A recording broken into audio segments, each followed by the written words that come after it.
cage d'escalier enfumée, donc je me suis réfugié dans une salle de classe et j'ai attendu d'être secouru par les pompiers. Ouais, soulagé, j'ai eu super peur. Ouais, c'est impressionnant. Il y avait l'alarme incendie qui a retenti et du coup on a pris nos brassards, on s'est mis en cercle-file, donc un cadet devant et un cadet derrière, et on a escorté la classe dehors avec l'arme. Oui, c'est génial, c'est vraiment une expérience géniale. On a juste notre classe qui est un peu turbulente et c'est un peu dur à mettre en compte.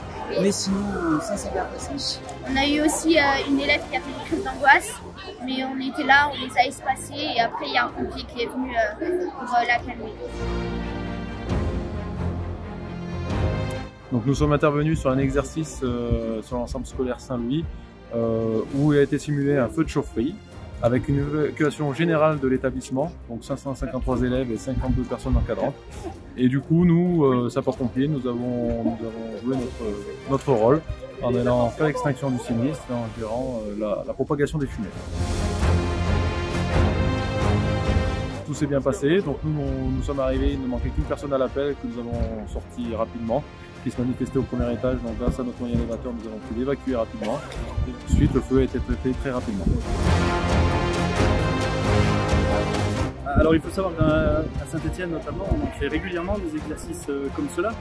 Alors c'est important parce que d'abord ça nous permet de faire des manœuvres où on se rapproche de la réalité, même si on a de la fumée froide, de la fumée qui risque rien. Néanmoins dans le scénario, dans l'évacuation des enfants, on est proche de la réalité. Donc c'est très intéressant pour nous de pouvoir travailler dans des conditions comme celle-ci. Alors il y a un autre point qui est intéressant aussi sur ces manœuvres-là, c'est que ça nous permet, nous, sapeurs-pompiers, de visiter des sites qu'on ne connaît pas forcément. Donc en termes d'établissement, d'accès, de coupure des fluides, ça nous permet d'agrémenter nos connaissances. Alors ce matin, nous avons vécu un exercice incendie grandeur nature avec la collaboration des sapeurs-pompiers de Saint-Étienne. Voilà, nous avons simulé un feu au sein de l'établissement et l'objectif de ces exercices, puisqu'il s'agissait évidemment d'un exercice, de pouvoir tester grandeur nature. Est-ce que nos plans de sécurité fonctionnent bien? Est-ce que nos moyens de prévention fonctionnent bien? Et est-ce que l'organisation qui est prévue en cas d'événement de ce type-là est bien en place? C'est aussi l'occasion de tester les réflexes ou les habitudes que peuvent avoir pris certains dans la maison. En tous les cas, voilà, vérifier que nos élèves comme nos adultes savent bien réagir quand ils peuvent être confrontés à un type d'incident comme celui-ci. Voilà. La plus-value par rapport à un exercice classique, c'est que bon, d'habitude, quand il y a un exercice incendie, on fait sonner l'alarme incendie et on voit comment les élèves ou les adultes font. Là, les pompiers avaient enfumé toute une cage d'escalier. Donc ça permet de changer les habitudes et de voir comment les gens peuvent réagir en présence d'éléments qui se rapprochent le plus possible de la réalité et d'un véritable incendie, sans évidemment mettre en cause la sécurité de qui que ce soit.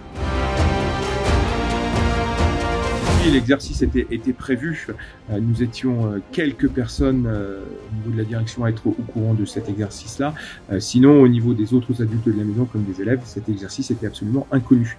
Et c'est ça qui est important, c'est que on teste vraiment là de manière naturelle les réflexes que peuvent avoir les gens face à un tel exercice.